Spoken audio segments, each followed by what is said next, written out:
సూరత్లో Bharatiya Janata party అభ్యర్థి ముఖేష్ దలాల్ లోక్సభకు ఏకగ్రీవంగా ఎన్నికైనట్లు ప్రకటించారు. అంటే పార్లమెంట్ ఎన్నికలు కేవలం ఫస్ట్ ఫేజే పూర్తయింది, కానీ ఇప్పటికే బీజేపీ ఖాతాలో ఒక ఎంపీ సీట్ వచ్చేసింది. సర్పంచులు ఏకగ్రీవం కావడం విన్నాం మనం, కానీ ఎంపీ ఏకగ్రీవం కావడం ఆశ్చర్యం కలిగిస్తుంది.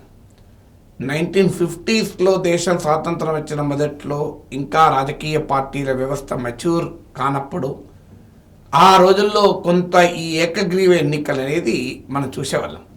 కానీ ఎంపీ ఎన్నికలలో ఏకగ్రీవం అనేది ఇప్పుడు అనేక క్వశ్చన్స్ రైజ్ చేస్తుంది. సూరత్లో ముఖేష్ దలాల్ బీజేపీ అభ్యర్థిగా రంగంలో దిగాడు. నీలేష్ కుంభానీ అనే అతను కాంగ్రెస్ అభ్యర్థిగా నామినేషన్ చేశాడు. ఆయన నామినేషన్ను రిటర్నింగ్ ఆఫీసర్ రిజెక్ట్ చేశారు. కారణం ఏంటి అంటే ఆయనను ప్రపోజ్ చేసిన వారు తమ సిగ్నేచర్ తమ సంతకాలు ఫోర్జ్ చేశారని చెప్పి వారు అఫిడవిట్ ఇచ్చారు. మరి వారే ప్రపోజ్ చేసి వారే తర్వాత తమ సిగ్నేచర్ ఫోర్జ్ అయింది అని అఫిడవిట్ ఇవ్వడం అనేక అనుమానాలకు దారితీస్తుంది. ఇంట్రెస్టింగ్ ఏంటంటే ఈ నీలేష్ కుంభానీని ప్రపోజ్ చేసిన వాళ్ళలో ఆయన సొంత బావమరిదో ఉన్నాడు, బ్రదర్-ఇన్-లా ఉన్నాడు, అలాగే ఆయన మేనల్లుడు ఉన్నాడు, బిజినెస్ పార్ట్నర్ కూడా ఉన్నారు.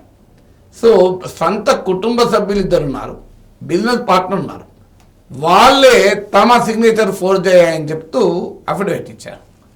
తర్వాత అసలు కాంగ్రెస్ అభ్యర్థి మాత్రమే కాదు, సాధారణంగా రాజకీయ పార్టీలు ఏం చేస్తాయంటే అభ్యర్థులు ఎవరైనా ఏం చేస్తారంటే తమ నామినేషన్ ఏదైనా కారణరీత్యా రిజెక్ట్ అయితే ఎందుకు ఇబ్బంది, లేదా ఈలోగా అభ్యర్థి చనిపోతే ప్రమాదం ఏంటి, ఇలాంటి ఎక్స్ట్రాడినరీ సిచ్యువేషన్ ఉంటుంది. అందుకొరకు ఒక డమ్మీ అభ్యర్థిని కూడా రాజకీయ పార్టీలు పెడుతుంటాయి. ఇక్కడ కూడా కాంగ్రెస్ డమ్మీ అభ్యర్థిగా సురేష్ పడ్సాలా అనేది నామినేషన్ చేశాడు. ఆయన నామినేషన్కు ప్రపోజ్ చేసిన వారు కూడా అఫిడవిట్ ఇచ్చారు, మావి కూడా ఫోర్జ్ చేయని అని చెప్పి. ఇదంతా యాక్సిడెంటల్గా జరుగుతుందా? ఇంతైతే కాంగ్రెస్ ప్రొటెస్ట్ చేసింది, తీవ్రంగా నిరసన వ్యక్తం చేశారు రాహుల్ గాంధీ. కానీ అక్కడ నామినేషన్ రిజెక్ట్ అయిన కాంగ్రెస్ అభ్యర్థి నీలేష్ కుంభానీ ఏ మాత్రము నిరసన వ్యక్తం చేయడమే కాదు, అసలు ఆయన అందుబాటులో కూడా లేకుండా పోయాడు. ఇలా హిందూ సంపాదకీయంలో రాశారు, ఆయన అడుగుదామంటే కూడా దొరుకుతలేదు రియాక్షన్ అంటే. అంటే ఇదంతా ఎలా జరిగి ఉండవచ్చు, ఇదంతా సంథింగ్ కుచ్ కుచ్ కాలా హై అనే అనుమానం వస్తుందో రాదా? ఎందుకంటే ఇలా అన్ని యాక్సిడెంట్లు జరగదు. అభ్యర్థి అలాగే డమ్మీ అభ్యర్థి ఇద్దరు రిజెక్ట్ కావడం, ప్రపోజ్ చేసిన వాళ్ళు అఫిడవిట్ ఇవ్వడం మా సంతకాలు కావని, ఆ ప్రపోజ్ చేసిన వాళ్ళు కుటుంబ సభ్యులే ఉండడం, తర్వాత నామినేషన్ రిజెక్ట్ అయినా ఆ సదర్ అభ్యర్థి గొడవ చేయకపోవడం. దేనికి సూచన అంటే ప్రభుత్వ అధికారాన్ని ఉపయోగించో లేదా డబ్బు ప్రభావంతోనో భయానో నయానో ఆ అభ్యర్థిని పోటీ నుంచి తొలగించి ఉండవచ్చు అని. అక్కడతో ఆగలే స్టోరీ.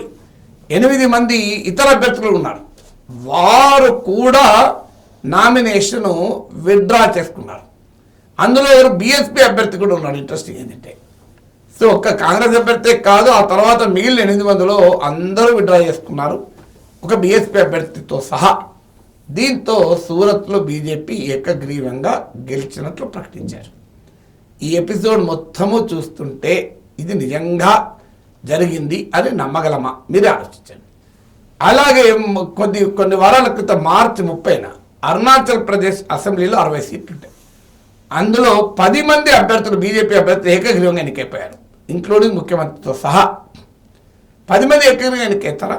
ఎక్కడైనా దశాబ్ద క్రితం కాంగ్రెస్ అభ్యర్థులు 11 మంది ఏకగ్రీవమయ్యారు. కానీ ఇటీవల కాలంలో ఈ ట్రెండ్ లేదు.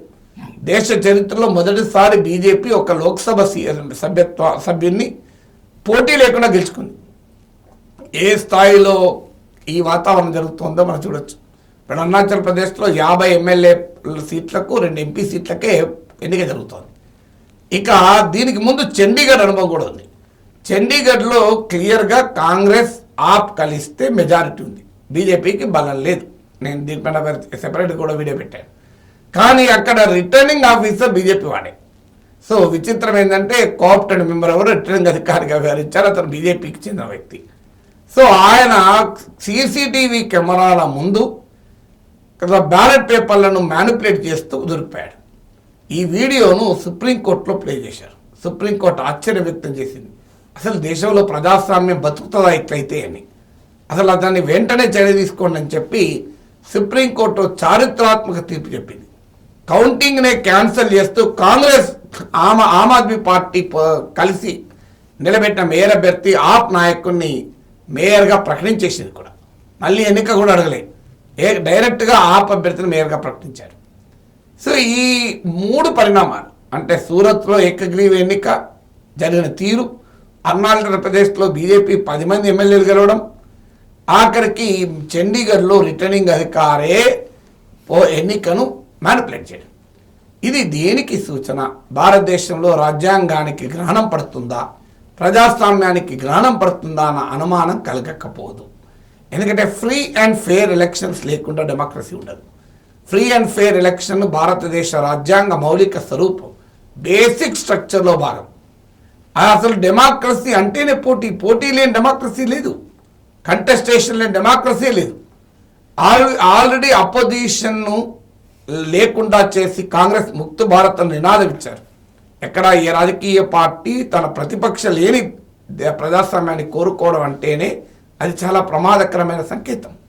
అక్కడితో ఆగలేదు. ప్రతిపక్ష ప్రభుత్వాలుంటే వాళ్ళను పనిచేయకుండా చూస్తున్నారు. 2 ప్రతిపక్ష ముఖ్యమంత్రులు జైల్లో ఉన్నారు, ఒక ఉప ముఖ్యమంత్రి జైల్లో ఉన్నాడు. 95% ఈడీ సిబిఐ పెట్టే కేసులు ప్రతిపక్ష నేతలపైనే.